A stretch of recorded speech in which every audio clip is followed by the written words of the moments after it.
of the people.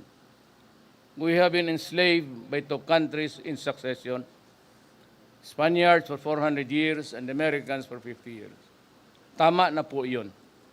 You have had your fill. Do not ask for more. Hindi libre yung pagpunta ninyo dito.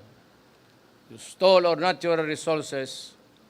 You stole the oils of the Arab countries, divided it arbitrarily into a nation.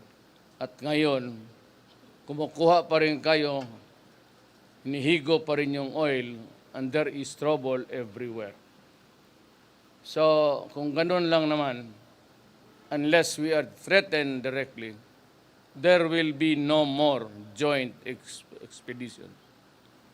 At least sa panahon ko, maghintay kayong lahat kung mawala ako. Ay gusto ko magbasa